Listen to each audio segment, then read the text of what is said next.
Yeah, I mean, who do we vote for? The Democrat who's going to blast me in the ass, or the Republican who's blasting my ass? Yeah, well, Patrick Mahomes would definitely not blast our asses, but I wonder if he would be able to pull enough electoral votes in the the New England region.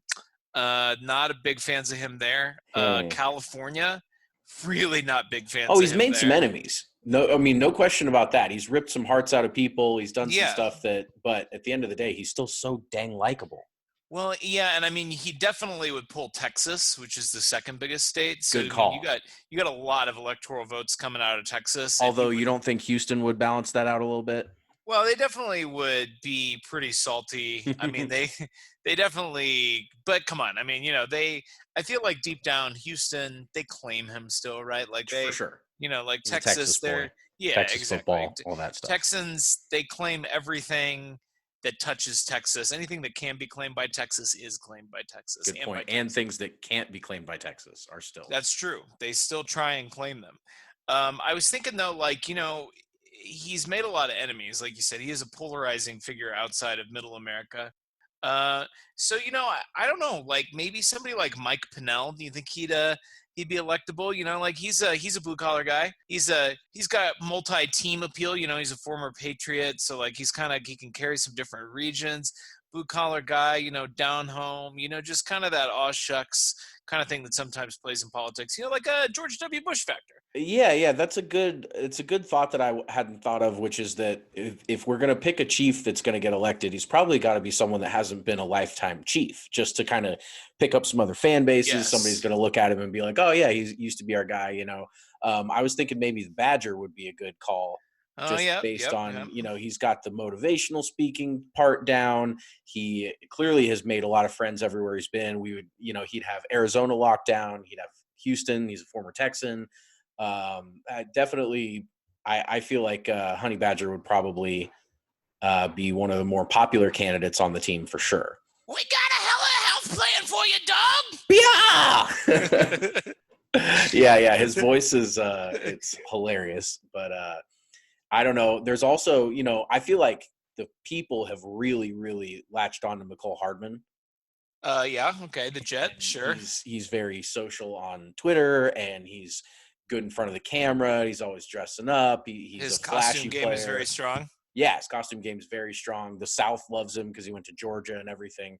He maybe like a ticket of Honey Badger and McCole Hardman, possibly. Sure, yeah. I mean, that seems very electable. Plus, you got an offensive player, defensive player. You got both sides of the ball Who do you represented. think is the least electable chief? Uh, that's a great question. Gosh, who would be the I least mean, electable chief? unfortunately, Tyreek's got to be high up on the list. Oh, yeah, that's true. I mean, probably Yeah, number one. We love him, yeah. obviously, but I Yeah, can't Tyreek's made a imagine. lot of enemies due to his play on the field, and then yeah, Tyreek would have a tough time.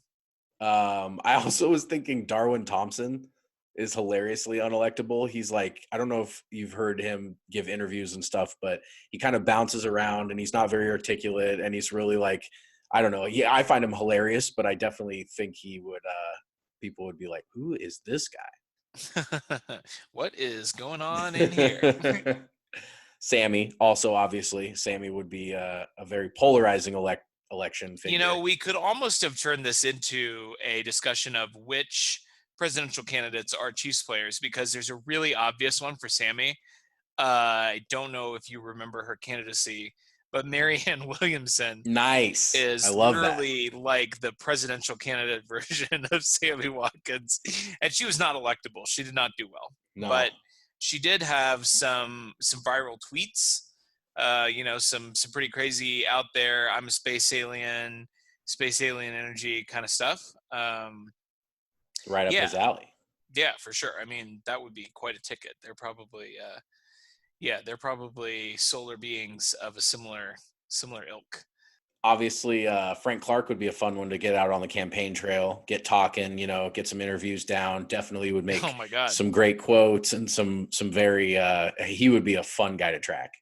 Yeah, he is bombastic, and he's got the multi-team appeal. He's got the Seattle Yeah, connection. He could maybe try and help carry the Pacific Northwest. yeah, got some left coast votes in there. Yeah, right, exactly. And I don't know, where is he from?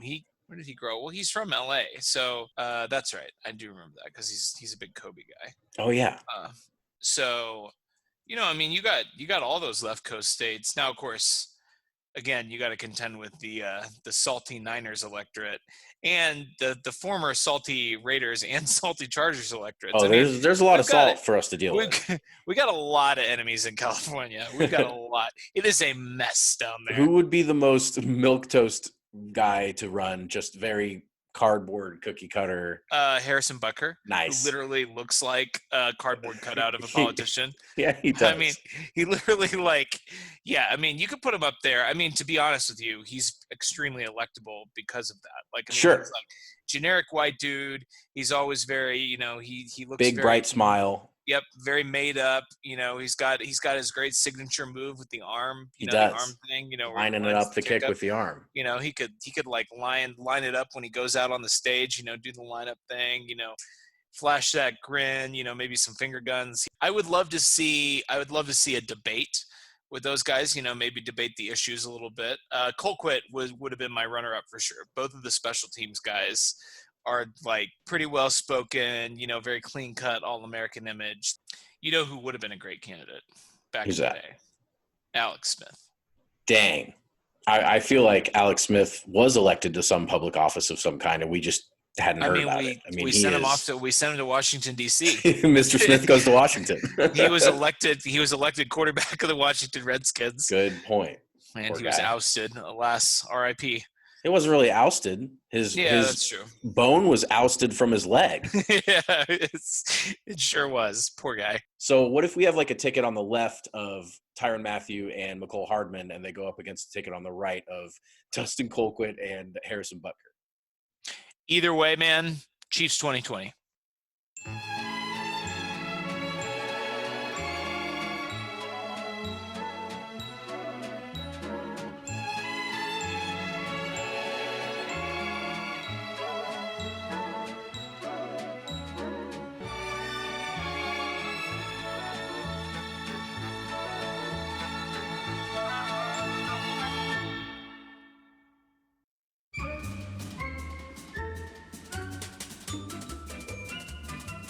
Welcome in, ladies and gentlemen, to week 4 of It's Always Sunny in Chiefs Kingdom. I'm Austin. I'm Taylor. And we got a great show on tap for you today. We're going to talk week 3, 2019 season. Baltimore in Kansas City. Lamar Jackson 0-2 against Patrick Mahomes. We'll talk through that game. We're also going to talk about the top threats. Ha, ha, ha. Threats in quotes. Yes, exactly. Hand quotes there. Top threats, laser beams to the Kansas City Chiefs potential dynasty. We'll go AFC West action first. We'll talk through some top threats in the AFC, and we'll spin through the NFC real quick. And then we figured we'd maybe close it out with a little QB talk. That's been a hot topic lately, where the quarterback carousel is going to go. We're not going to use quarterback carousel because I feel like that's like maybe an around the NFL thing. Like I think they may have a patent on that. They maybe slapped a patent on that. So I don't think we can get into that specific terminology, but we're going to talk about quarterbacks, where they are, where we think they're going to go, how it affects the Chiefs. All right, so first up, we'll talk about that Baltimore game. That was quite the up and down game. The Chiefs obviously jumped out, pretty comfortable lead. Baltimore comes charging back. What do you remember the most about that game, thinking back on it? I mean, what I remember about that game is 3-0. Patrick Mahomes 2-0 against the Ravens. And really, aside from some late kind of theatrics, both with the referees and with Lamar Jackson just frankly making some terrible decisions that just happened to work out, that game wasn't really that close. It was kind of one of those things where, going back to 2018, obviously that Ravens game was one of the standouts of the 2018 season, especially how it ended, 4th and 9. But they gave us a hell of a game 2 years ago. And I think what I took away from it, what I remember about that game is how easy it was, and it did get a little close at the end. But then as the year progressed and the Ravens sort of developed into this unstoppable juggernaut until they ran into the Tennessee Titans, this was a win that you could look back on throughout the year and say, we're really good. You're definitely right that the Chiefs didn't seem overmatched or even evenly matched for most of that game. And obviously the two times they've played Lamar Jackson at home, or the 2 times they played Lamar Jackson, they've been at home. But it was definitely they moved the ball easy on a Ravens defense that has been known to be stingy, but certainly in the Lamar era has not been the Ray Lewis defense by any means. And then they buckled up when they had to. They really shut Lamar, who was a extremely dynamic player. They only kept him to the one ridiculously cool rushing touchdown that he had, where he juked everybody out of their shoes. But other than that play, they were really on top of their game for the whole 4 quarters. You know what, thinking about it, what stood out to me about the opening series of this game was the Ravens scored a touchdown on the first drive of the game, and they went for two. And they went for it on fourth down 4 times in this game. They went 3 out of 4 on fourth down conversions. They went for two, I think, a couple of times. Three I'd have to go times. back and look. 3 times in this game, and I don't think they converted any of them. Is They did that not. They were 0 for 3 on third down conversions, and our other opponents this year were 3 out of 6 in all other games. interesting? So I remember, I mean, this obviously was a big buzz on the broadcast because, analytics, going for it on fourth down, it's still kind of one of those things that, I mean, the Ravens, shout out to them, really brought that conversation into the forefront, I feel like, en route to their 14-2 number one seed, one and done in the playoff season. Um, and I'm all for it. I mean, you and I are on the same page here. I think, the numbers say you should go for it on fourth down, should go for two a lot more often than NFL teams do. And certainly we saw the Ravens' game plan here was to be aggressive, was to sort of force the issue. Unfortunately for them, it backfired in a sense because they came out, they scored a touchdown, they scored first in the game, and then they botched the 2-point conversion. Botch job. Botch job. And then they ended up in a 23-6 hole at halftime, in part because they didn't convert that conversion in the end zone. They didn't get the 2 points, and just kind of snowballed from there. Well, it's a tough scene when you lose 3 2-point conversions and you lose the game by 5. That's that Yes. math doesn't Yeah. really Yeah. do many good things for you. But Yeah. That's yeah, it rough. was. I think it was half Baltimore's aggressive and analytically minded play calling, and also half the team that they were playing. I mean, let's not forget that this Chiefs team makes people play differently, as we've Yes. discussed before, and every team that goes into Arrowhead should be going for 2 on most touchdowns, and that's not. I agree. And other than the analytics that say that you should go for 2 a lot, you need to keep pressure on this Chiefs team as much as you can on offense. And I think that was very apparent after the last time they had played. John Harbaugh came into this and said, we're not going to – if we're going to have to score points with them if we're going to have to beat them. And every time we score a touchdown, I'm going for 2. It was a mindset. It was definitely one strategy, one way to approach it. And if they had converted a couple more of those 2-point conversions and, ball falls a little different way, they definitely could have come out of Arrowhead with a win. And, obviously they were a great team all year. So just didn't work out for him that day, as it so happens to not work out for Lamar against Patrick Mahomes both times he's played him so far. Did you catch when they were interviewing him this last week and he said, "I hate playing against Patrick Mahomes and I don't even play defense"? I did see that. Yes. Yeah, that's fun stuff for sure. How about Mark Ingram this game? By far Yeah. his best game of the season. He was Shout out to your fantasy players. Is that why yeah, we're shouting him out? he helped me out quite a bit this year, most especially in week 3, but he was a good piece for them until he fell apart in the playoffs because he was old. Yeah, he's old. And, I mean, I think what's really fascinating about his role on the team, I mean, just the Ravens offense generally, I mean, the way that they've built this whole offense and the way that they were able to, this game was the start of, us going 3-0. And then ultimately, I think we started 4-0. Is that right? Started 4-0 and then had the Yeah. situations.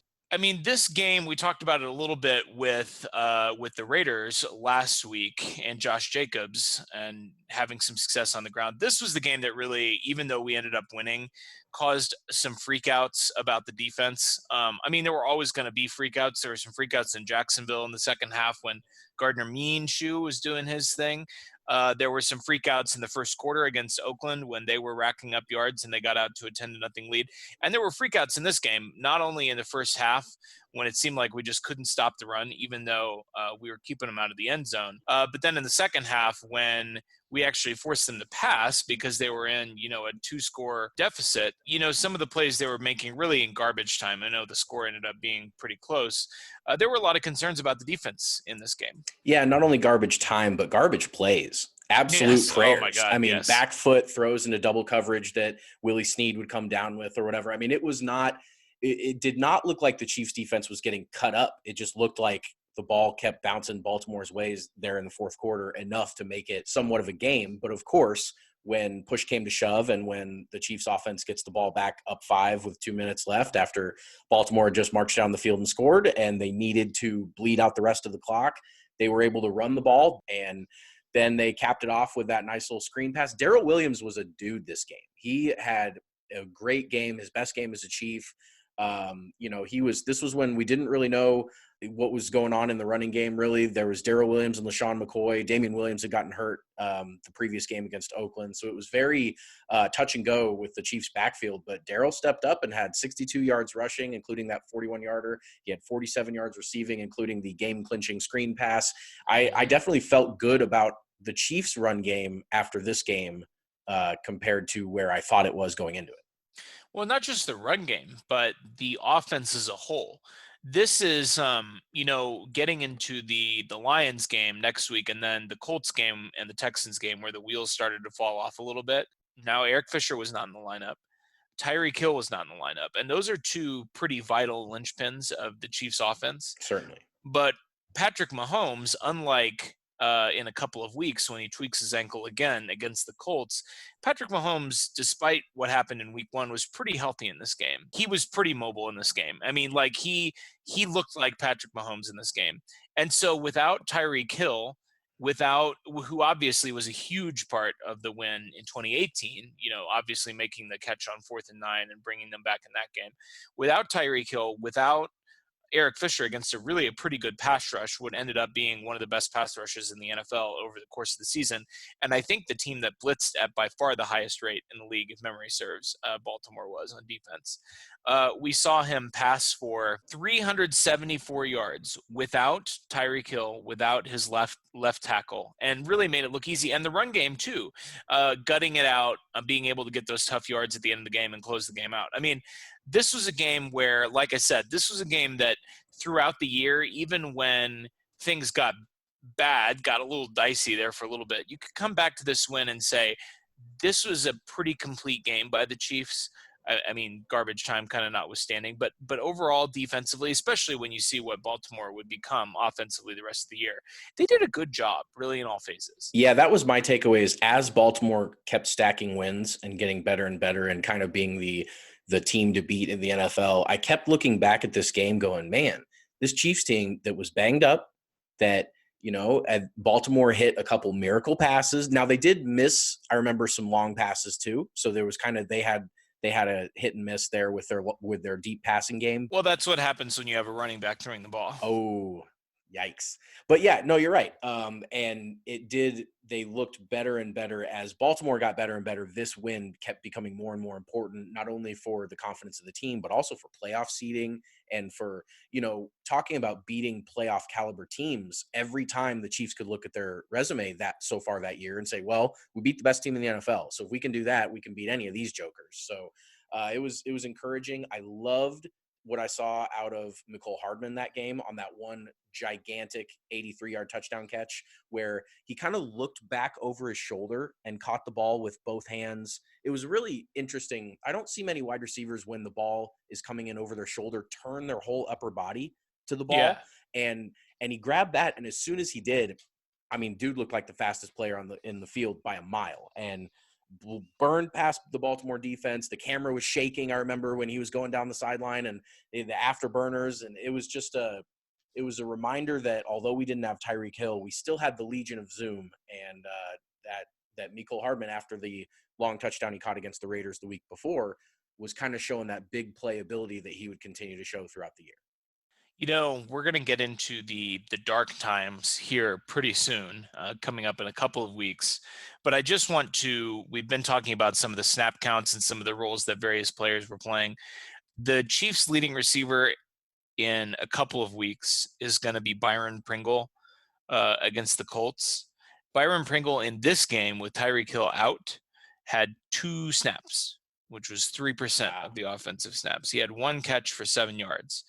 And so we're going to see in a couple of weeks when we take a look at the Colts game just how much it takes to make Patrick Mahomes look like an average player, or make him look not elite, I should say. I mean, not even necessarily average, but for him to not look like an elite quarterback, you have to take so much away. I mean, people talk about, oh, he's got so many weapons. He's got Andy Reid. Like if Patrick Mahomes has a healthy ankle and himself, I mean, he's an elite player. It doesn't matter who he's throwing the ball to. And frankly, he got some pretty good production out of Byron Pringle with, a tweaked ankle against the Colts. It's just some other stuff kind of broke the wrong way that game. But without Tyreek Hill, without his left tackle, he was getting it done. And you can tell just because the Chiefs never really had the one guy that was on the receiving end of everything that Pat did. Now, obviously, I think you would point to Kelsey as being the biggest threat in the passing game, or the most consistent at least. But I mean, it was Sammy, it was Pringle, it was Hardman, and this game, D-Rob had that spectacular one-handed catch going across the end zone that when he caught that after the huge game he had against Oakland the week before, I just remember thinking like, man, if D-Rob can get it going, and Sammy had 3 touchdowns 2 weeks ago, and Tyreek Hill's going to come back, and we still have Travis Kelce. I mean, it still worked out enough to where the Chiefs won the Super Bowl, in case you don't remember that. But it didn't really turn out that all of these guys, everyone always talks about Pat has the best weapons in the league. It's kind of like all of his weapons go off a couple times a year. But it's not really that they're just consistently, D-Rob didn't put up a consistent 50 yards a game or anything like that. It was just when Pat needed him, when he put him in the number one spot, Pat could deliver that ball. The last thing I did want to talk about on this game was Frank Clark, because if you remember, we didn't really know what we were going to get out of Frank Clark. He was the Frank big the Clark Shark. acquisition, Frank the Clark Shark. He was not a shark by that point. He was just Frank the Disappointment. And through 3 games, had the 1 sack, 4 solo tackles, and a quarterback hit. It was insanely disappointing so far. And obviously he turned it around with his sickness and everything, but And when he got out and got healthy towards the end of the year and got to back it up and got to give those interviews to James Palmer, where he was basically pulling receipts live on the sideline and cussing people out, that was just glorious. It was glorious. he's awesome. I mean, he really is. Once he has that swagger and he's actually producing, there haven't been too many people that are more fun to be on your defense than Frank Clark. Agreed. So let's transition. You want to reignite the rivalry? Yes, let's reignite the rivalry. Let's do it. Who do you want to start with? Who do you want to reignite the rivalry with? Well, there are so many choices. The AFC West is just littered with the bodies of the people that the Chiefs have destroyed for the last since Andy Reid took over, and we want them to all be rivals because it's fun and because there are no 3 better games on the Chiefs schedule than Raiders, Broncos, and Chargers. But that being said, man, who's the second dog in the AFC West right now? We're going to talk about the AFC generally and the NFC too. And for me, what makes a good NFL team, I mean, there's kind of like 4 main areas that you're looking at. Number 1 is the front office. I'm not saying number 1 in importance, but just listing them numerically. So you've got the front office, you've got your head coach, and I do consider those, player personnel and actual coaching to be different kind of categories. So you got your front office, your coaching staff, you got your quarterback, and then you've got everything else. And when you look around the AFC West and you're trying to figure out where the Chiefs' competition is going to come from, what makes it so tough is what team in the AFC West has even 3 out of 4 of those things going for them? Man, let's hit them. Yeah, sure. Let's start with Oakland. Oakland's my pick for most likely rival, I guess, going forward, which is a joke because we just roasted Derek Carr last week. And I don't think that the Raiders are ever going to be a serious threat to the Chiefs with Derek Carr. And they certainly are not ever going to go deep in the playoffs with Derek Carr. I do think the Raiders could maybe turn into, say, the Alex Smith Chiefs. I see that as kind of maybe their ceiling. I think they they did have a good draft class last year. I don't want to say a great draft class because they had a lot of draft capital. I don't know that their ability to turn that draft capital into, I mean, they had 3 first round picks, right? Pretty hard to screw that up. And honestly, they probably could have done better. Cleveland Farrell was Woof. mostly a bust last year, third overall pick or fourth overall pick, whatever that was. They have 2 first round picks again. And, I've seen people mocking Patrick Queen and Jerry Judy, wide receiver and linebacker to them, certainly would give them a big boost in talent. But the quarterback, and then you have John Gruden and Mike Mayock. I, I honestly, is John Gruden the best head coach in the AFC West that isn't Andy Reid? That seems ridiculous, but like I can't disprove it. It's such a low bar that like he probably is the best remaining coach in the AFC West and probably a bottom 10 coach in the NFL. And it just says a lot about the huge coaching gap between the Chiefs and the other 3 Oh, teams it's because ridiculous. Anthony Lynn, I've never really been a fan of the decision making that he's had, or really Right. He seems to screw up with a lot of talent, just like I guess every Chargers coach for a long time, but he's no different. And Vic Fangio, I didn't like at all what I saw out of him the first year. He was supposed to be some defensive guru, and they looked overmatched pretty much every game. And I think that you've got 2 coaches there that don't really know what they're doing, and then you have Gruden that used to know what he's doing. Right. And Yes. I Yeah. guess if he used to know and they never knew, then you Right. probably got to go with him. But like, ugh. Better a has been than a never was. But yeah, Fangio, I think the Broncos, I don't remember how many weeks it was that they went without a sack or an interception, The but they first 5 basically, weeks yeah, of the season, they basically set an NFL they record did. for most games to start a season without a sack or an interception. And you're talking about a team that had the vaunted, Von Miller, Bradley Chubb, Chris Harris Jr., trio. That's not good. That's not good at all. I think, Denver, they probably have they're probably closest maybe on the QB aspect of it, right? Like they have Drew Lock, so they have a somewhat promising young quarterback. The Mm-hmm. Raiders don't have a promising quarterback, and he's not young. And the Chargers literally don't have a quarterback. Like their quarterback right now is Tyrod Taylor. So I guess if we're looking at quarterbacks, it's the Broncos by default. But when we're talking about these 2 categories, and I said I wasn't going to rank them in importance earlier, I think the 2 most important categories are quarterback and head coach. Yeah. And in those 2 categories, we are so far ahead of the rest of the AFC West. I mean, we're lapping the field. It's outrageous. It is. And it's really fun because especially to win that quarterback conversation, because the Yes. Chiefs perennially were the team that had a lot of these pieces but never had the best quarterback. And it's just I think it's quarterback 1, coach 2, and I guess the rest of the roster and the front office are kind of hand in hand because the Yeah, front office because builds the rest of the yeah, roster. exactly. So I would put them tied for 3rd.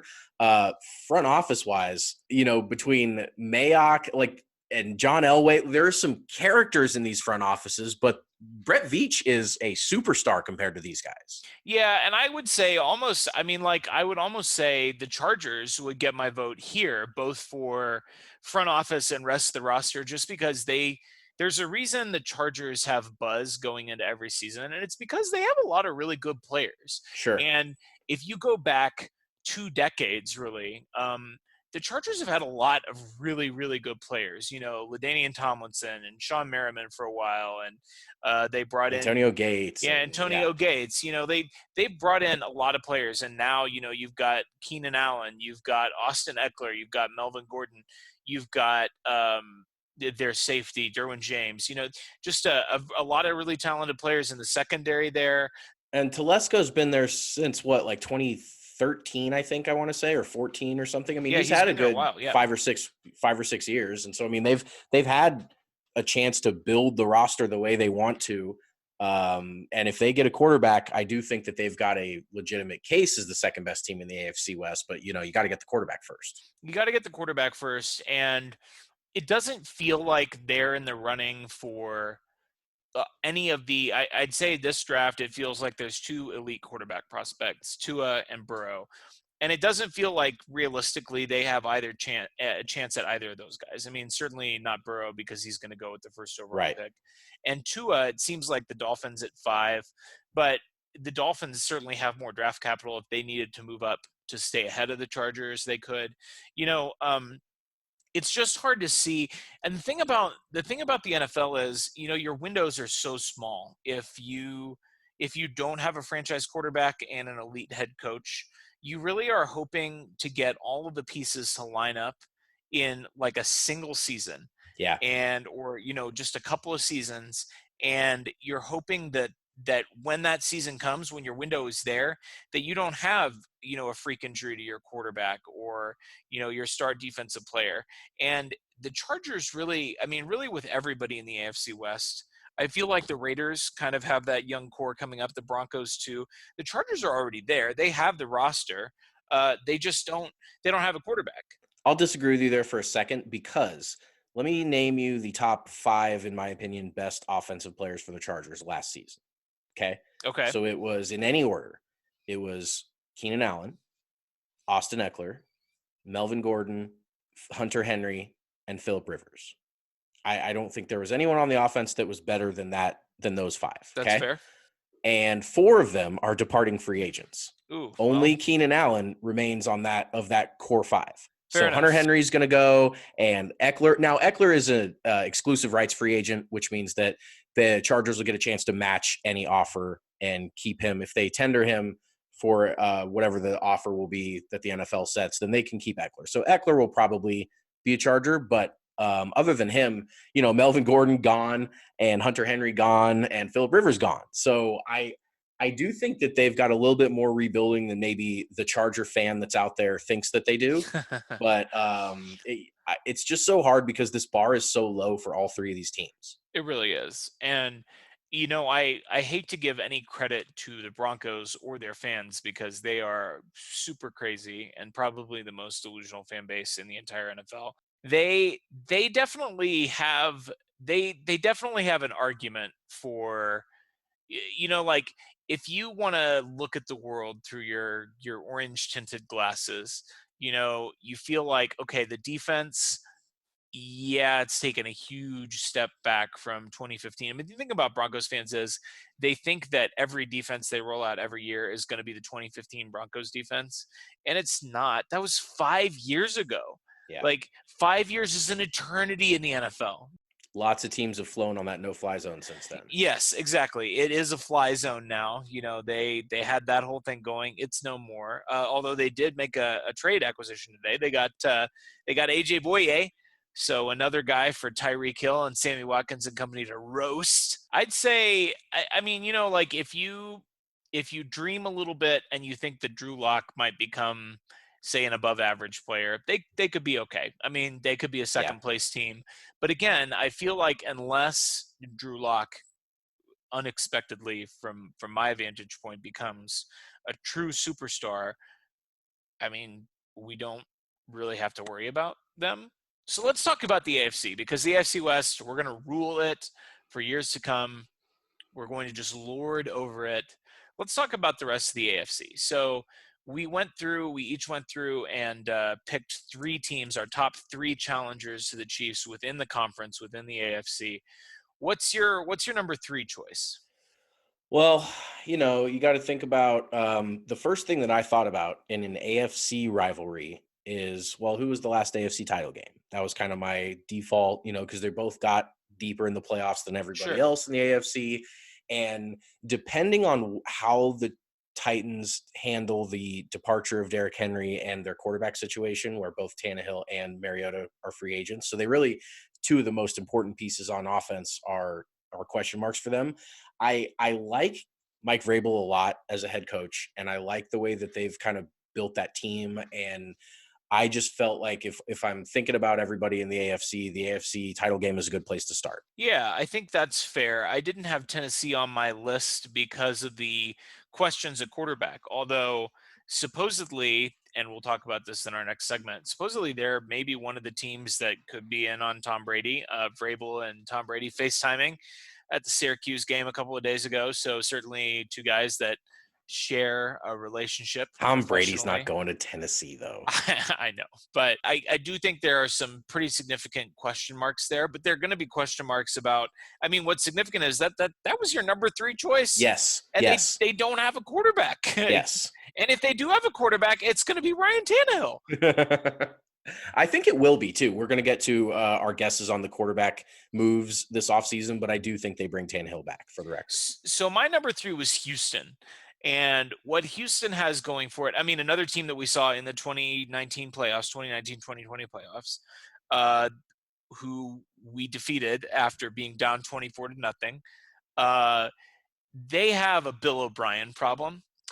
But when I was selecting teams for this exercise, I thought, well, what could Houston be if Bill O'Brien got fired and they replaced him with somebody that's actually a good NFL head coach? And the answer to that is they could be pretty dang scary. Like if there was some kind of like weird Freaky Friday body switching thing where like Andy Reid and Bill O'Brien like switched bodies, like the Mm. Texans would be pretty scary. Like I mean, I don't know that they have quite the same depth that we have. I definitely think defensively they don't have the creativity that we have. Romeo Crennel is their defensive coordinator, or was. I think he was let go. Um, and they've been pretty top heavy on defense. Like, it seems like whenever JJ Watt gets hurt, which unfortunately has been A a lot. pretty regular thing, which is too bad because we all love JJ Watt. It seems like whenever that happens, their defense kind of just completely falls apart. But Deshaun Watson is an amazing player, still on his rookie deal, although they're going to have to pay him soon. I'm actually a little bit surprised we haven't heard more Deshaun Watson contract talk since, the Pat talk is all over the place. But um, if they ever got rid of Bill O'Brien, I feel like they could be pretty good. So that was my pick for number 3.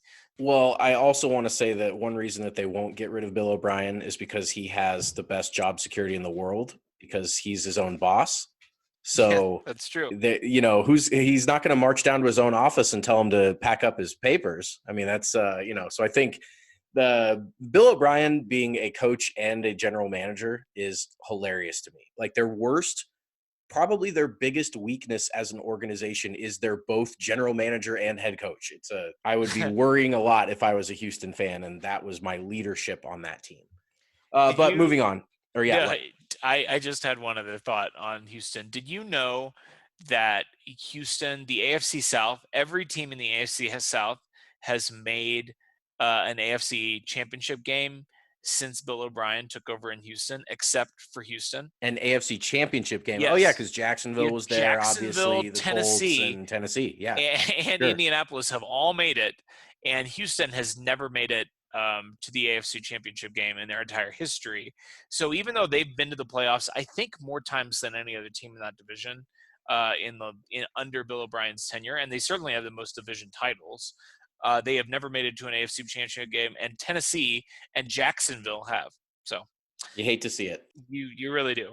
My number 2 in the AFC was the aforementioned Houston Texans. So we've kind of already you know, hit that nail a bunch. I do think, though, that between Deshaun and Will Fuller and obviously DeAndre Hopkins, I mean, they've got firepower. And when I think about rivals, I think about if you can't stop a couple of these guys, you're going to lose no matter how good you are. And there's really only a couple teams that have that type of firepower that can go with the Chiefs. And Houston's certainly on that list. So that was kind of their ceiling on offense is really, really high.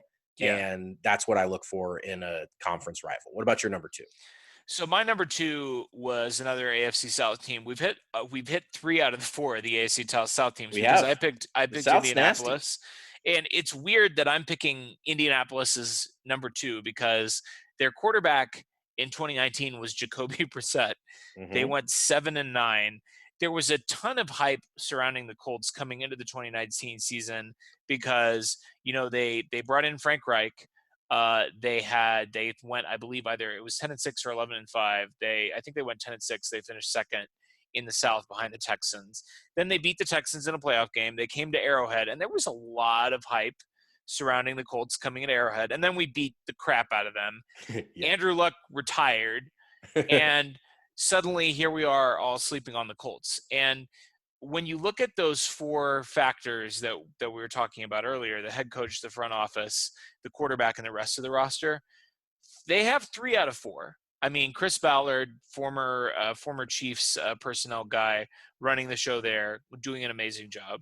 Frank Reich, frankly, of all the guys that came out of Philly after they won the Super Bowl, seems like he's put together the best post Philly career, and I'm including Doug Peterson in that. I mean, like Frank Yeah. Reich appears to have been the brains of that operation. Between him, Doug Peterson, John DiFilippo, So you're those saying Frank's the brains? Frank is the brains. Frank's the brains. Jacoby Brissett is the muscle. I don't know. I guess. I Yeah. I guess It they falls apart after that, but Frank was definitely the brains. Frank was definitely the brains.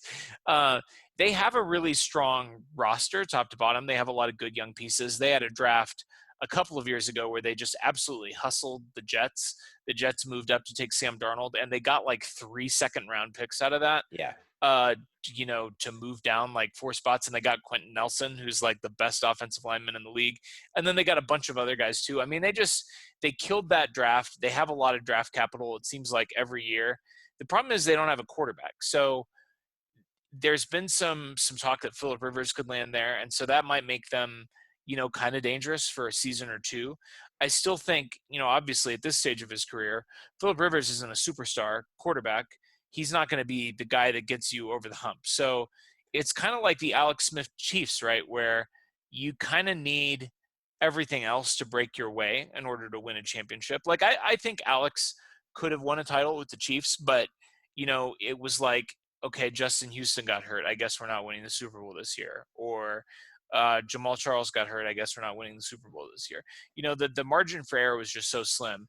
And unless they get a quarterback of their very own, I mean, but maybe if they get, and we'll talk about the quarterback situation, maybe Tom Brady, maybe Phil Rivers. Oh, I've Uh, got a good solution for their quarterback situation. oh, I I'm can't wait to I'm hear it. teasing it, but Oh, it's nice. none of I, the I guys you've mentioned so far. I hope it's Jameis Winston, but we'll talk about it. So you're number one. I assume that we have the same number one. Most certainly. How could you Okay. pick any team Yeah, other than the sure. So Baltimore Ravens? it's Baltimore. You give me your thoughts on Baltimore. Well, they're very obvious in the areas that they're better than the other teams in the AFC. They sustained a ton of success last year.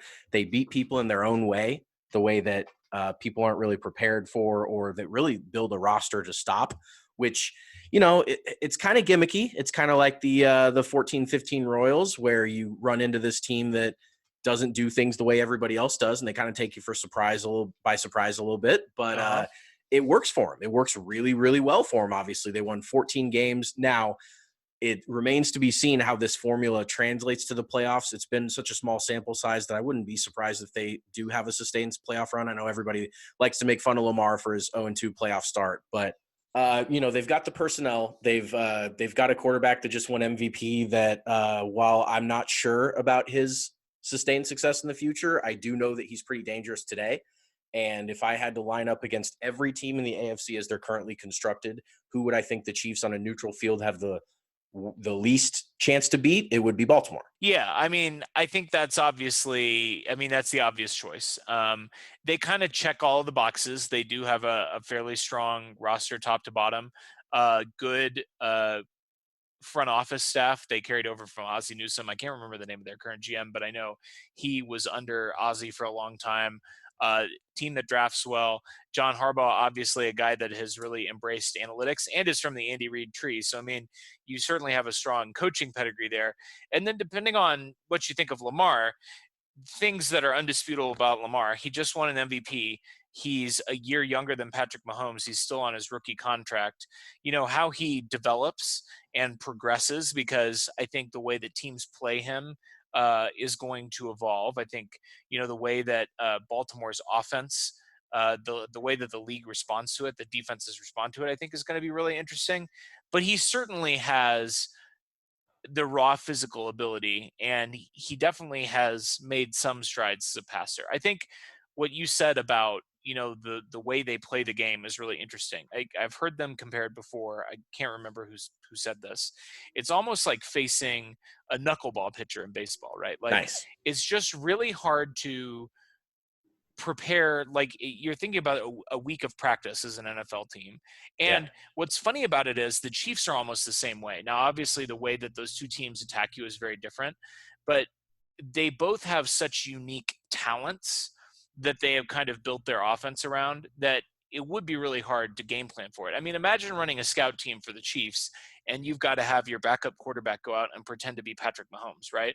Oof. Or you have to go out and find the fastest guy in your team who probably plays like cornerback or is like a kick returner, and he has to go out and pretend to be Tyreek Hill, right? Like he's not going to be out there running jet chip wasp, to perfection. You're not going to have, when the Chiefs played the Patriots, I remember Brian Hoyer was the scout team QB, right? Like he was the one pretending to be Patrick Mahomes. And it's the same way with the Ravens. Like they do just have Lamar is such a unique talent that I do think that it has been very hard for teams to prepare for him. Um, I do think that that's going to calm down a little bit, right? Like I think the more times teams see the Ravens and see Lamar and they get game reps against them, I think that is going to help teams a little bit. But obviously, I mean, there are some things, as with Mahomes and his arm and his Right. improvisational ability, there are just going to be times when Lamar makes you look like an idiot because certainly as a runner, he just has such unique talent. Well, and Lamar had all that time at Louisville, and nobody really seemed to figure him out there. And those teams were playing him every year. And it's something about his elusiveness is not just he's not just a speed guy. He Right. misses guys miss him. I mean, he's very Barry Sanders like, where it's not just a physical trait that he has. He has the vision and he has I don't know if teams will look at his success last year and put more resources into stopping the Ravens, because that's really what it takes. It's not really, the tape is one thing, but I just think that teams have to build a little bit, especially those teams in the North that have to play him twice and they have to battle him for a division and stuff like that. You've got to kind of same way that the teams in the West kind of have to tweak their roster a little bit to match up with the Chiefs. They've got to kind of do that with the Ravens specifically. And it's a testament to how they've built it. If I told you that the Baltimore general manager's name was Eric DaCosta, would that ring a bell to you? Yeah. It does actually. It does. But I would never have pulled that out without looking it up. Yeah. Same, for sure, obviously. But yeah, Baltimore, I think, at least for the next several seasons, the NFL has a way of kind of being cyclical, and teams will rise and fall quicker than you expect them to.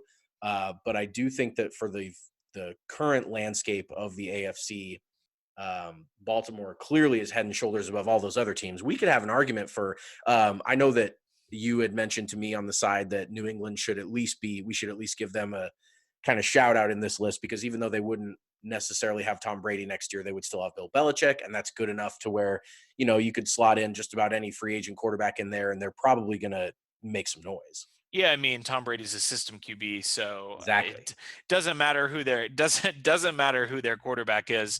Yeah, I do have New England as an honorable mention, but I think it really just depends on how long Belichick continues to coach. Like clearly, whatever they do at QB, Brady's a couple years away from retirement at most, and the rest of the roster too is just old. It's just Hmm. old. It's just an old team in general, and Belichick is, I think, 77 or 78. So he could retire from coaching, or not 77 or 78, excuse me. That's I that's was like gonna I say I think 67 67. or He's 68. Yeah. 67. I was gonna say, I think 68 for this upcoming season.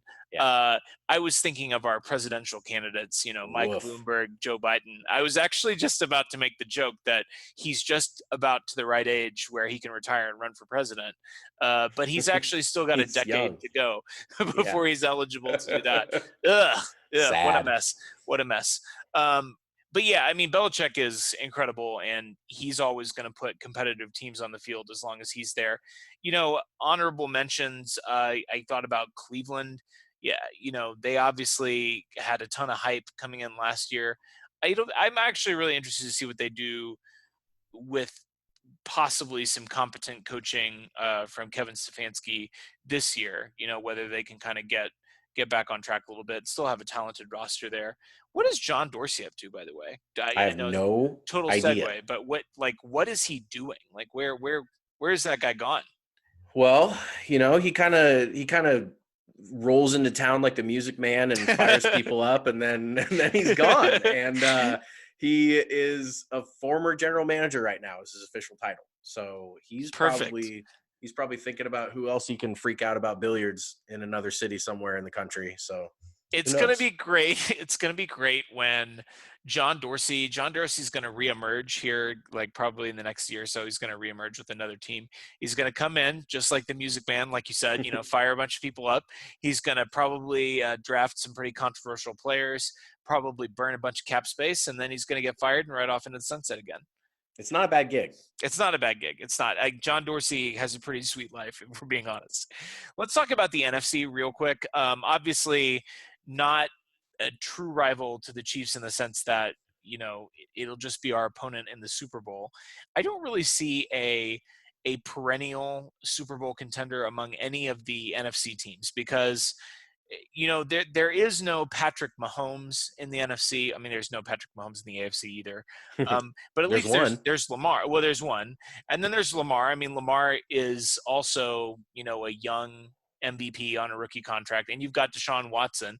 I mean, those three guys, those are the three best young quarterbacks in the NFL, and they all play in the AFC. There really isn't a guy like that in the NFC right now. I mean, Wentz certainly showed some potential, and so you could make an argument for the Eagles. But since they won the Super Bowl, they haven't really done anything of note. They've snuck into the playoffs a couple of times and gotten bounced. Um, Danny the Dimes. yeah, well, right, exactly, yeah. You've got the Dak. yeah, well, you got Dak. I mean, the Cowboys, I don't know. We'll see how they do with Mike McCarthy. You've got obviously Green Bay and you've got the 49ers. You've got New Orleans. But all of those teams, while they were very good, I mean, those teams all won 13 plus games in 2019.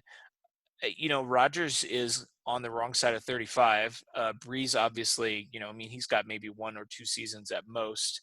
And Jimmy Garoppolo simply is not that good. Um, so long term, those teams' quarterback situations are very unsettled. I'd almost say if I had to pick, I'd probably go with the Seahawks. I don't love I don't love Pete Carroll as a head coach. I think he's Mhm. very backwards. Uh, Shout out to Seahawks Twitter. Ben Baldwin. Yeah, they love Pete Carroll, and by that I mean they hate Pete Carroll. Seattle's just one of the most conservative teams in the league. I mean, let Russ cook. Hashtag let Russ cook. Uh, but I mean, Russell Wilson is good, and he's only 30 years old. I mean, I think that's where the conversation for the Seahawks kind of starts and ends. Yeah, that's fair. I first started to think of young quarterbacks. Obviously, Kyler Murray is out in Arizona. Yeah, Looked pretty good, but Arizona doesn't have enough pieces around him to be close to considered any number team in the NFC. But the only other team that I think roster wise, coach wise, stacks up is New Orleans. I thought that they were the biggest threat to the Chiefs in this past playoff from the NFC side, and fortunately for Chiefs fans everywhere, Kirk Cousins decided to be good Kirk Cousins for once and you knocked like him that? off. You like that? We loved that, by the way. We did, yeah. Um, but New Orleans has a 41-year-old quarterback that, although Drew Brees did, I think, either unofficially or now maybe officially say that he's going to be back this year with New Orleans, so that does give them a one more year on that window. Obviously, Kamara's good. Michael Thomas is the best receiver in the NFL. Sean Payton is a pretty good coach. They've got enough pieces there to where if I think about who is probably standing in the way of the Chiefs in the Super Bowl next year, I think it's probably New Orleans again. However, I feel like rivalry is more than just about who's in the way. Yeah. And San Francisco, we're developing a little bit of a fun Mm-hmm. rivalry with them. Mm-hmm. They obviously have the young roster. And, the D Ford thing kind of created a little bit of animosity even before the Chiefs played. The injury of Did you Jimmy hear that he Garoppolo. might be cut? D Ford? Yes, No I way. don't know what the source for that was, but I heard that I just read today that they really want to keep Eric Armstead, Well, sure. and there are some possible cuts that they could make, and I think it would be very surprising. Like I don't think that this was all just speculation. I think by a beat writer, but the way they structured his contract, they could cut him. You know, Man, that would be pretty surprising considering they flipped a second round pick for him, it would be and surprising. 1 year later they cut him. And how much would that suck for D Ford to No basically kidding. lose your team a chance at the Super Bowl, get traded, lose the Super Bowl, and then get cut? I mean, that would be He's rough. gonna have to strap on his job helmet, squeeze down into a job cannon, and Yep, fire off into job land again. he sure will. How do hobos fit all that stuff into a bandana? Yeah, So who was your you said Seattle. So yeah. we've kind of got our rivals. We've reignited the rivalry across We've the NFL. reignited the rivalry. We have. We want to talk a little bit about where we think some of these quarterbacks are going. Yes, because we've kind of already been talking about A it. couple of them, sure.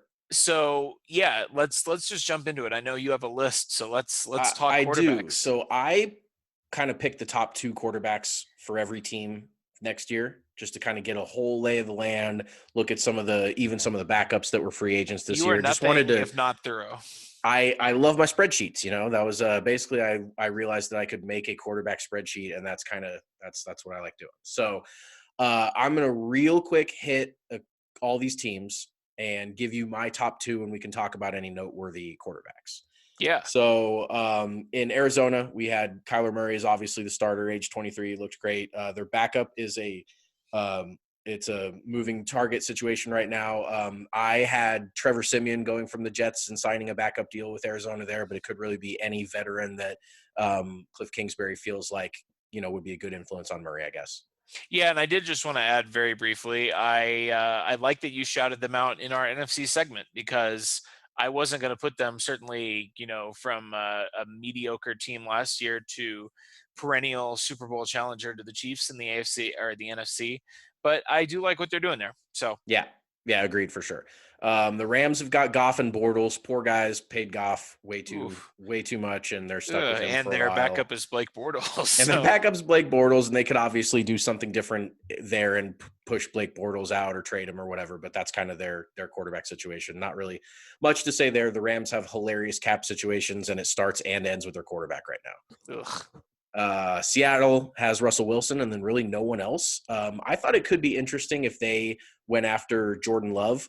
I feel like Seattle could be looking for an heir apparent to Russell Wilson. I know he's 32, or at least a young backup with some upside. So I thought maybe since they don't have a backup quarterback there right now, drafting one might be pertinent for them. You know who they should get is that guy who plays quarterback for the St. Louis Battlehawks, Jordan Jordan Teamu. Teamu, he's awesome. He Yeah, should get a look somewhere. You well, think? I and mean, he's I'm always so intrigued by teams that have kind of dual threat quarterbacks and what they do at backup. Obviously the Ravens have RG3. RG3 kind of as Mm-hmm. their backup. And with us, I mean, whatever, we have Matt Moore as our backup. Like you can't there's nobody that is similar to Pat, but maybe a guy that can run a little bit, somebody that could kind of come in, and obviously he's not going to run the offense like Russell Wilson would run the offense. Russell Wilson's not really as much of a runner as he used to be, but could be kind of fun.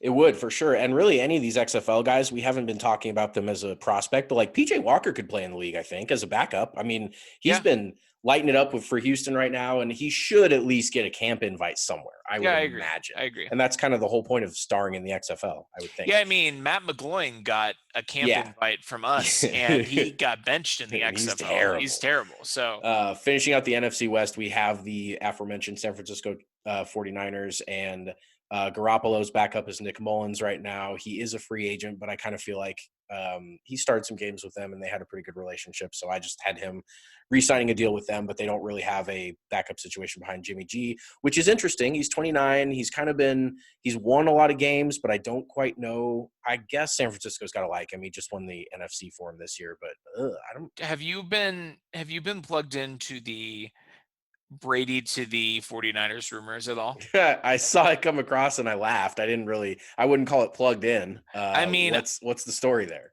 well, the story is they can move on from Jimmy G without a lot of cap ramifications, and he's not that great. I mean, he's He's fine, but not. Yeah. he's 29, and maybe they're interested in bringing in the older, more proven model. The original Jimmy G, Tom Brady, still going at 43 years young. That'd be fine for me. I think it would be interesting. What is so fascinating to me, and we'll get into this with some of the other teams. What fascinates me about this whole quarterback switching situation is that there are teams that have pretty good rosters that could potentially plug in, a short-term solution at quarterback and maybe make a run. Now, Yep. they're picking a bad time to go the, stopgap old quarterback route because they're going to have to tangle with us, and that's probably not going to go great for Couple of them. sharks. Yeah, exactly. They're going to have to jump in the tank with a couple of sharks like us. Not a great situation, but yeah. So that kind of takes care of the NFC West. NFC There you go. West, Yeah. yeah. And then I'm going to move to the North real quick. Obviously, it's really awkward in Chicago right now with Mitch. Oh yeah, super It's awkward. they have Pace has been 100% behind him so far, said that we plan on Mitchell Trubisky being our backup. That being said, But they're not going to sit being on our their quarterback, hands. you Being mean? our quarterback. Yes, our starter. But they're not going to sit Freudian up. slip there from Yes, Ryan I Pace. just assume that he's going to be the backup by the end of the year. I know they're going to bring somebody in, probably a veteran, one of these guys that has had some tread on the tire. I kind of felt like Andy Dalton would be a good fit there, Uh-huh. not necessarily as an upgrade, but just as a pushing Mitch to understand that if we want to bench you, we have a guy that's at least started a bunch of NFL games in the past. So I kind of thought that was a nice landing spot for Dalton. Yeah, I agree.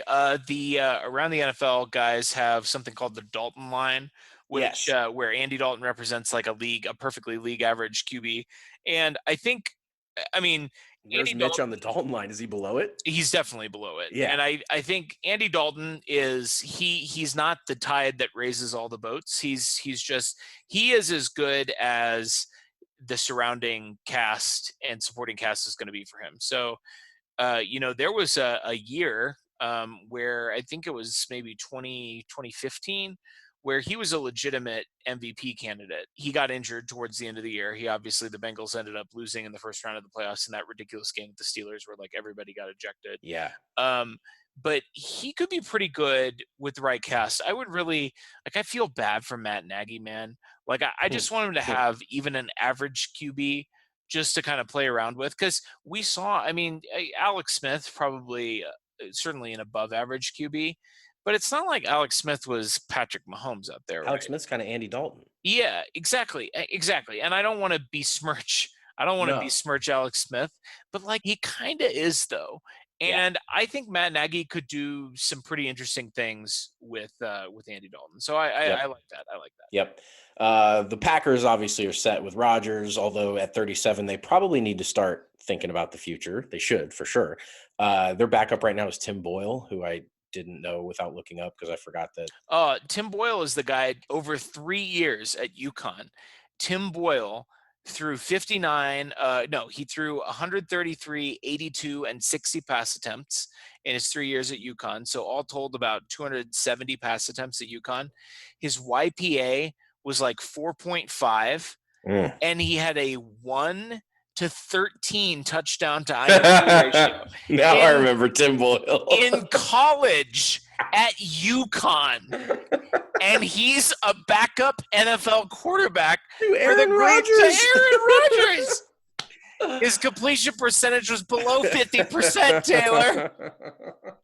Oh man, yeah. Okay, we had a long conversation about Tim Boyle, and We did during the preseason. it was so I had completely pushed his name out of my memory, but you are absolutely right. So that is the quarterback situation in Green Bay. Sounds like they need a backup quarterback. Yeah, for sure they do. Detroit's a really interesting one to me Yeah. because Stafford's 32. He had the back situation. He was picked number 1 overall. He's always put up numbers, but he's never won anything. They seem like they've got some pieces for sure. I think that they could, with maybe a quarterback upgrade, make some noise in the NFC, but I don't know if they're prepared to make a quarterback upgrade. Matt Stafford to me he even when Patrick Mahomes got drafted, he was kind of like the floor for me. I was like, look, you take a Nice. very physically talented quarterback and stick him on a pretty bad team, and you never really completely iron out his mechanics, and you kind of just let him go. That's kind of what Matt Stafford's career has been. Guy is obviously extremely talented. I really wonder what his career would have been like if he had been drafted into the same situation that Pat was drafted into. I mean, I'm not saying that he would have been Patrick Mahomes, but I think he would have had a really good career had he kind of been drafted in a similar situation instead of being drafted into, a team that went 0 and 16. Uh, I do think they're at a really interesting crossroads, and I think this is a really interesting draft class. There's obviously the top two guys and some pretty obvious teams that are in need of those two guys. But a guy like Jordan Love, a guy like even like Herbert or like Jake Fromm out of Georgia, you know, some middle tier quarterbacks, sort of some interesting prospects, developmental guys, or even a guy from the XFL. Not that they're necessarily going to be starter material, but there definitely are some situations around the league, and I think Detroit is one where you definitely the team needs to start thinking about what the long term plan is. Completely agreed. He's 32. It's not, it's not getting a whole lot younger there. I almost slotted Teddy Bridgewater in as his backup there. I ended up putting him somewhere else, but David Blau is his backup. And, he lost his 5 games that he started last year. So I don't think they are really probably too enamored with him. They probably could use a backup in Detroit, or maybe even a starter. Maybe they want to flip him. I saw, I think it was Josh Webb projected him to go to the Raiders in a trade as just kind of screwing around, projecting quarterbacks. And That I would be mean, interesting. it would be extremely interesting for sure. He had Stafford going to the Raiders and then the Raiders flipping Carr to Washington. It was funny. It was just good. These dominoes are going to fall, and they Yeah. are going to push other guys to fall to places that we don't expect. And they are, this landscape is about as topsy-turvy going into the offseason as I can remember in a long time. We probably say that most off seasons, but it certainly feels that way this year. Minnesota has got Kirk Cousins Kirk Cousins in the last year of his deal, though. in the last year of his deal, right? Do you know the backup quarterback in Minnesota? Is it Matt Castle? Nah, it's Sean Mannion. I just Okay, didn't know all if you right. had ever heard his name. No, Matt Castle, I I think. have heard of Sean Mannion. He was actually the Rams backup previously, I believe, Yeah, he was. before That's right. pre Bortles. Yep, he's there in Minnesota now. Minnesota's probably got to at least keep their eyes on the market, but probably not this year, I would imagine. And that's the NFC North. The NFC East has got Danny Dimes in New York. Seems pretty set there. Not really Yeah, much of a situation to worry about for them. He fumbled a lot, but he started off real successful. And I think that with a little bit of polish and maybe some better weapons around him and stuff, he could be a good competent quarterback. Didn't really see much out of him that concerned me. yeah, he could be okay. Yeah. They've got some dude named Alex Tanney as their backup, some 33-year-old behind Daniel Jones. So because Eli retired. So yeah, maybe they want to bring in a vet of some kind, but Well, it's time for Danny Dimes to complete his transformation into new Eli. yes. He's Yes, they been look training. identical. He's been training for a full year to really capture, Eli's essence and just step right into the role of Eli It's Manning. uncanny. It really is. It's hilarious. Yeah. It's so funny. Washington's really interesting to me. Yeah. They had now free agent potential retire candidate in Case Keenum.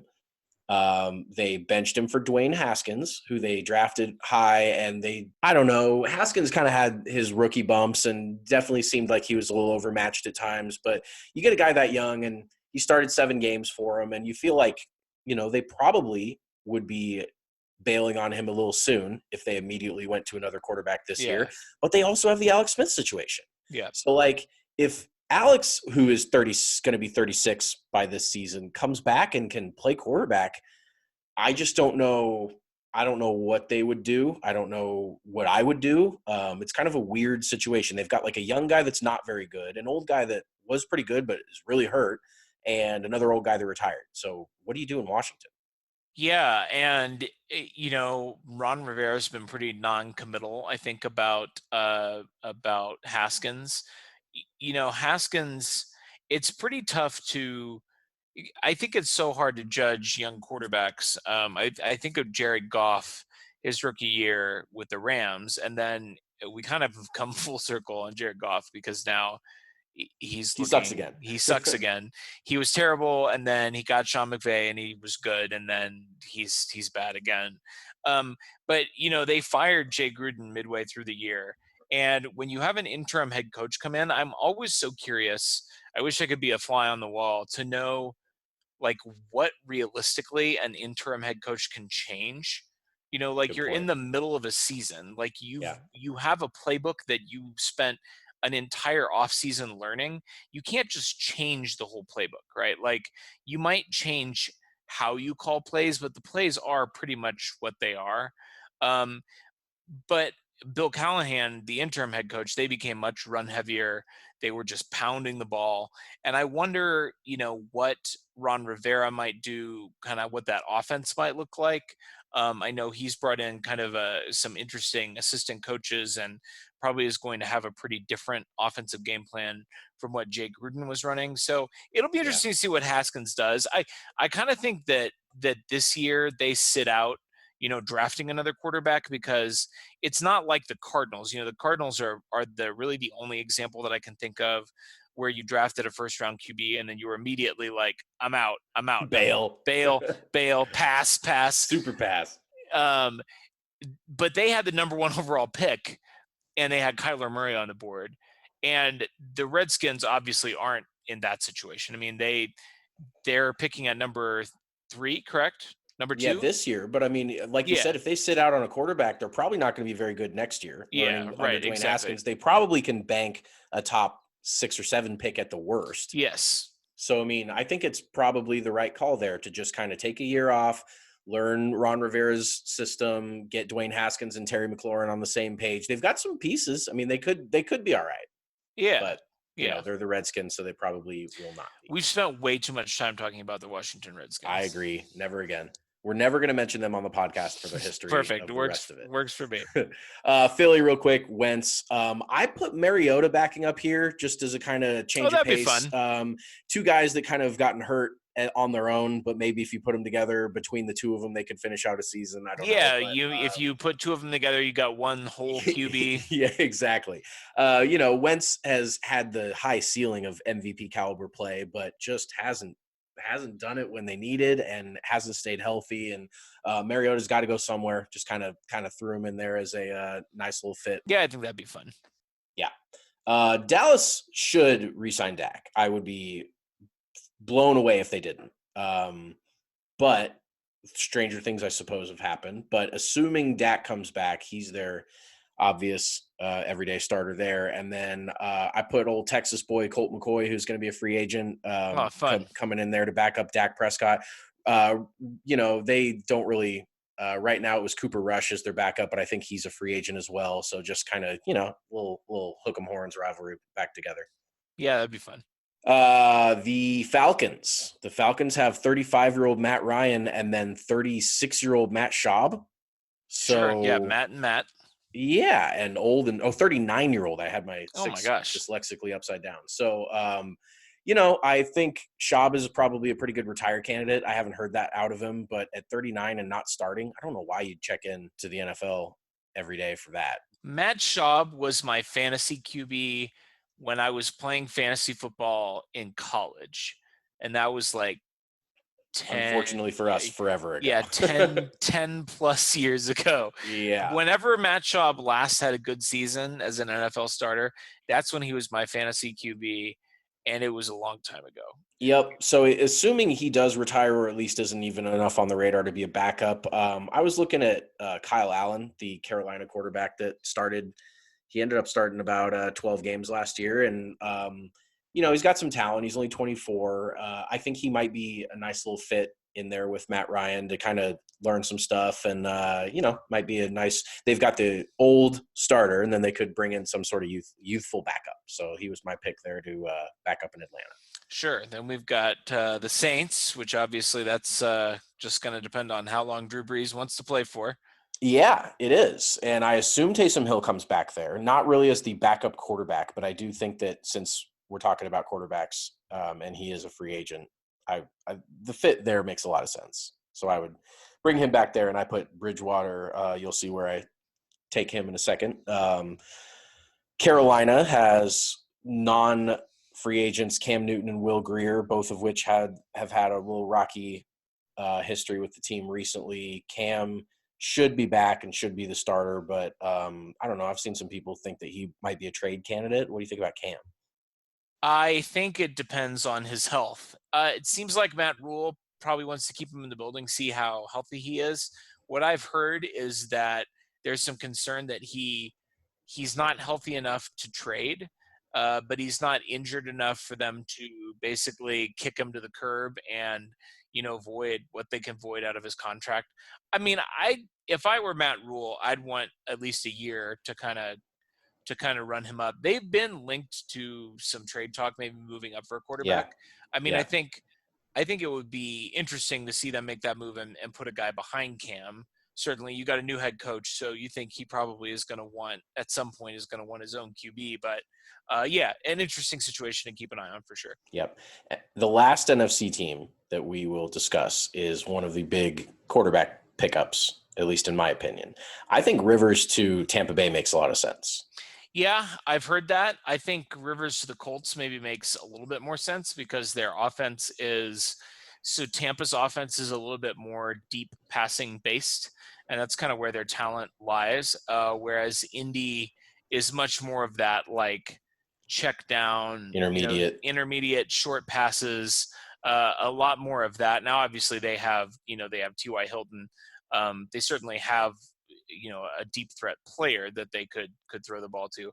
Rivers' arm is cooked. I think it would be kind of interesting to see him throw to those two guys. I mean, they have Godwin and Evans. I mean, that's as good a 1-2 wide receiver punch as there is anywhere in the NFL. Absolutely. But on the other hand, Rivers is for sure already enrolled all 14 of his kids in school in Tampa Bay, where he moved his house to Fair from enough. San Diego. Fair So enough. like he's not going to pull them all out of school again and go all the way to Indianapolis. He's set. He's in Florida. I think Jameis maybe is coming back. I mean, Arians basically said we'll see what's out there, which is basically like we'd love to upgrade the quarterback position if we can, but we just don't know what's going to happen.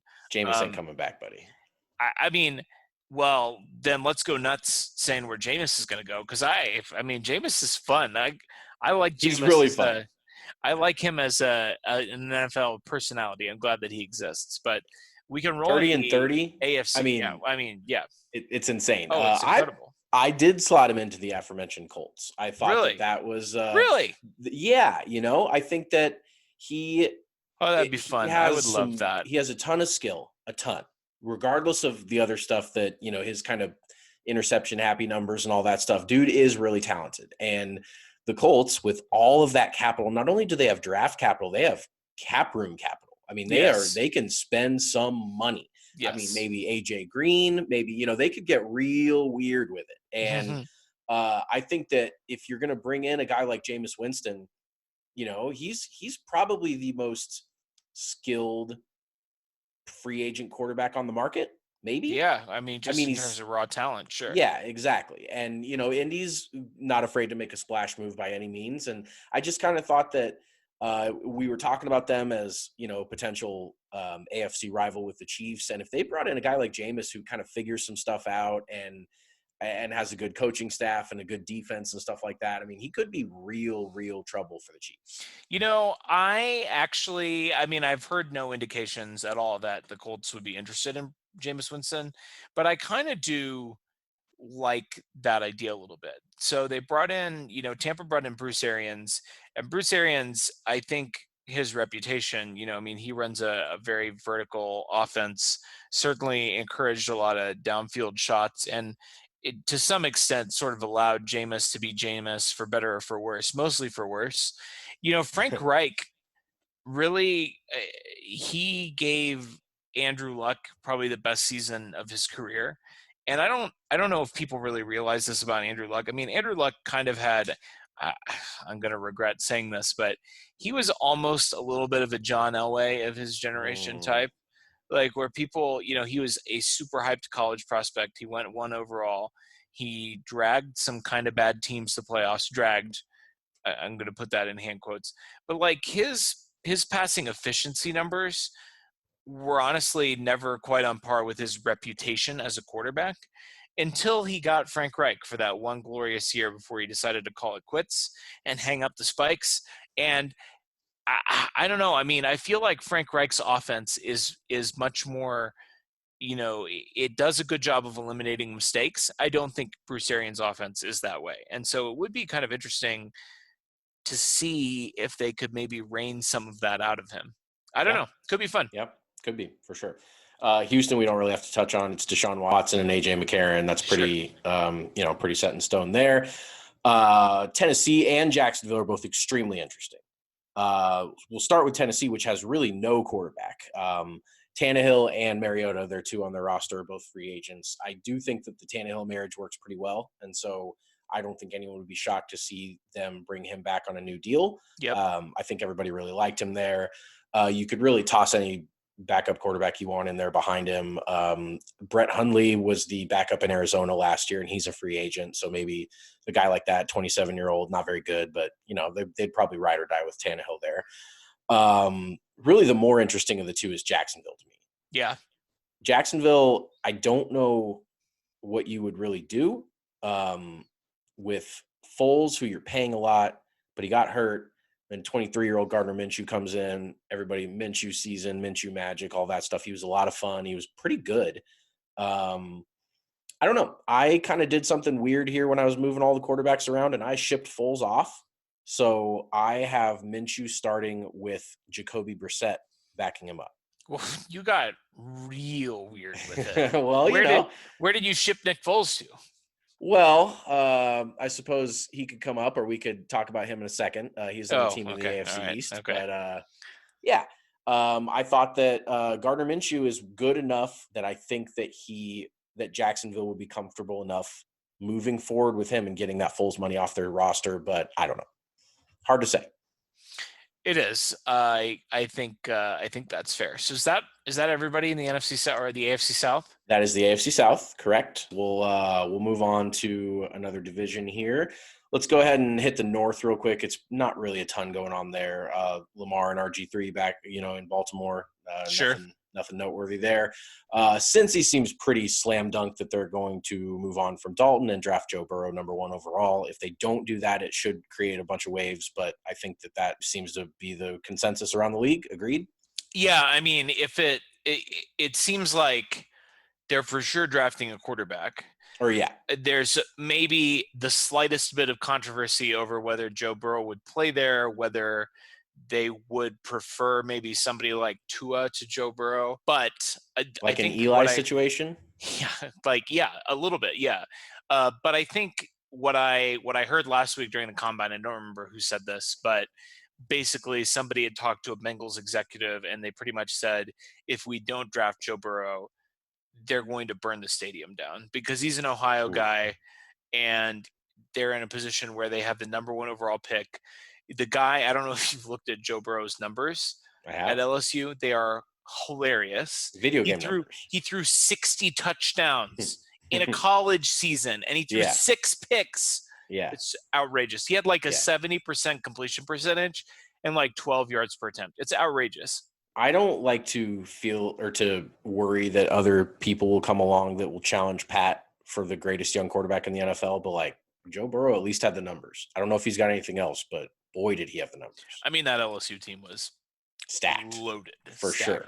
But yeah, he could be good. Cleveland has been rumored to be wanting to talk with Chase Daniel as their backup to Baker. So I just had him slotted in there behind Baker. Not really much not really anything going on there. I think Big Ben's coming back, right? All signs seem to kind of point to him. Did you see the video of him throwing? Yeah, I did. Where he looked like Matt Patricia. Yeah, he did. It's hilarious. Yeah, dude, Big Ben became like a whole new character after he got hurt. Yeah, he did. Gigantic and a bigger beard than body. Yeah, he literally became like a meme, and I'm really curious to see what he looks like when he gets to training camp. I mean, the guy has never been the dude is gross, okay? He's put on a ton of weight. He needs to stop cultivating and start harvesting. For sure. Yeah. That's an easy one. He Big definitely Ben needs is Fat yeah. Mac for sure. He definitely needs to stop taking the size. He needs to stop taking the size pills. Yep. Yep. Yeah, he's definitely a monster barreling Need to stop towards eating us. chimichangas out of trash bags. Yeah, The whole exactly. He is situation. becoming a chimichanga. Yeah, no. His two backups were both the guys that played all year, Mason Rudolph and Devlin Hodges. Duck. Yeah, they're not free agents. I don't really know what Pittsburgh's planning on doing there. I don't really care. I don't care either. Steelers suck, but Yeah, that's the situation there. yeah, they're bad. Buffalo's got Josh Allen and Jash. Matt Barkley. So you know, I think the North is about the most stable quarterback situation in the NFL, which Yeah, is the weird. Buffalo Bills are not in the AFC North, but I did they Cleveland, Cincy, Baltimore, Pittsburgh. I was done. That was it. That that was the AFC actually North. makes more geographic sense Yeah. than the Buffalo actual sounds AFC. like an AFC North team. Buffalo is They very play like one. they're very to the north, and they do play like an AFC North team. They are an AFC North team to me from now on. They are not They're definitely an AFC East more team. north than Ohio, Yeah, right? Like, right. But they are more East too. yeah, So that's like, true. Well, yeah. that's true. All right. Well, clearly that segue to the AFC East was smooth as hell. Yes, So I we're just can't going to wait to keep going see down the which list. AFC East team you shipped Nick Foles to. So I just think you have a pretty good idea here, I but I'll go ahead I and do. keep going down the line. Yeah, do it. Miami drafting Tua at 5th overall. I think that marriage has made a lot of sense for a while now. Sure. They've still got Fitzmagic, who we love, and they also still have Josh Rosen. But man, Josh Rosen getting He's had a tough Kyler road. drafted after him and then getting Tua drafted after him. Dude just can't catch a break, but he's also not very good. So, like, I don't know how many breaks he should catch. Yeah, he's not very good. He's played on some really, really bad teams. Oh, you think Arizona and Miami are bad? Well, Fitzmagic looked okay with He Miami. did. He They looked beat more the than okay. Patriots in New England. Do you ever have those moments where you just think back? I mean, obviously all the time, but like even just today, I popped on Twitter for a couple minutes and some stupid Broncos fan was trolling me, and I'm like, man, bro, we won the Super Bowl. You know, it's all We're here. bulletproof. Exactly. Yeah, So Josh it's dope. Allen, Yeah, Miami drafting to yeah. So we've got the Jets with Sam Darnold and Luke Falk. Whatever. Pass next. I mean, Sam Darnold, fine. He could be pretty good. yeah, He's he not could be. yet, but he could be. He probably his odds of becoming pretty good under Adam Gase don't seem like the greatest, but Yeah, they're committed to Adam Gase, so says a lot more about Adam Gase than it does Sam Darnold. That's yeah, for for sure. sure, for sure. So I sent two quarterbacks to New England Ooh, because Tom Brady left in free agency, and they needed to pick up the pieces and they're satiate their rabid fan base. They've got Jarrett Stidham, 24-year-old quarterback that if they needed to, I'm sure could be the heir apparent, but he won't be this year because this year they not only traded for Nick Foles, who beat them in the Super Bowl, which is a tough pill to swallow for them. But when you need a quarterback, you need a quarterback. yeah. And If they you also can't beat signed him, Teddy join him. Bridgewater in free agency. Okay. So they've got a three-headed monster of Nick Foles, Teddy Bridgewater, and Jarrett Stidham to take up the Tom Brady mantle. I'm pretty sure those are all the same guy, so you can't prove to me that they're not. That's true. We've never seen them in the same place at the same time. Good point. But it's going to be a real weird situation for them, and I have a feeling that they're going to screw it up big time. And that starts with just not really having an answer to replace the Hall of Famer.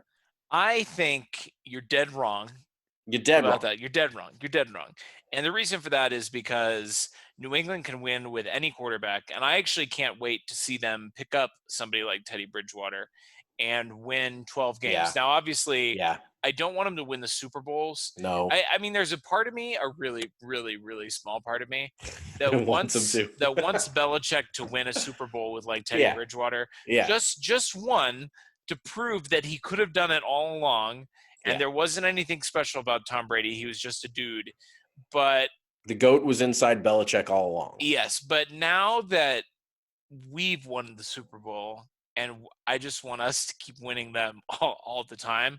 Yeah. I don't really want New England to win a Super Bowl.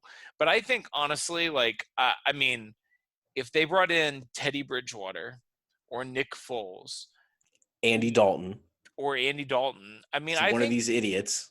I think they could run it back. So finally, our last four teams that we'll hit here is the quarterback situation in the AFC West. We will start with the most stable and awesome one in all of football. Yes. Mahomes is master of karate and friendship for everyone, Yes. and can do no wrong. Doesn't really matter who we've got it back up. I slotted in old Jeff Driscoll here just for Jeff fun. Driscoll. Yeah, You Matt just Moore's you a free just agent. you Chad just Henne's a gave free us a new agent. backup quarterback for fun. Yeah, for fun, just screwing around.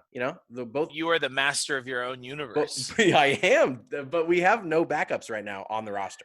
Brett Veach said that one of them will be back. I'd say Oh, I missed that. give me Matt Moore. He said it Yeah. at the combine. It was just kind of an offhand thing. I think it was more that one of them would be gone. Was more what the implication was. One is coming Yeah, back. I'll let you yeah, figure out what happens to the other one. yeah, exactly. So yeah, give me Matt Moore. He was fun. He was part of the Super Bowl. Well, you've He broken the heart of Jeff Driscoll and all of his loyal family and I mean, friends. So Jeff Driscoll can play a little bit. I had to start yeah, Jeff Driscoll in our dynasty league yeah. a week this past year, which was not a super fun week for me. But I actually think he had a pretty good game, and I still lost. Anyway, nobody cares about my dynasty team. So, what about the Raiders? So the Raiders, I kept them with Derek Carr because that sounds like that's going to be their plan. But Sure. I also picked up Jalen Hurts in the draft. Oh, okay, that's Because interesting. I like that idea. because the other move they could make other than moving on from Derek Carr is drafting his heir apparent while he's still there and trying to win games. Light a fire, kind of the Pat Mahomes, Alex Smith situation where maybe some crappy veteran gets a hot young quarterback coming in and decides to be good again. I don't know. But Jalen Hurts, I feel like, is going to be a decent NFL quarterback. He's got the size. He's got the arm. He's had the pedigree between Alabama and Oklahoma to really learn a lot from two of the, better programs in college football history. So thought that might be interesting for them. Didn't do it because I want them to do it, because obviously that I wouldn't really be thrilled if they pick up a quarterback, especially one of any note this year. But Yeah, we want them to ride or die with Derek Carr forever. for sure. And heavy emphasis on the die part. Yes, Yeah. exactly. But I like that idea for the Raiders because, from what I understand, Hertz is probably not going to be. He's probably not going to be a first round pick, maybe a second Yeah. or a third round guy.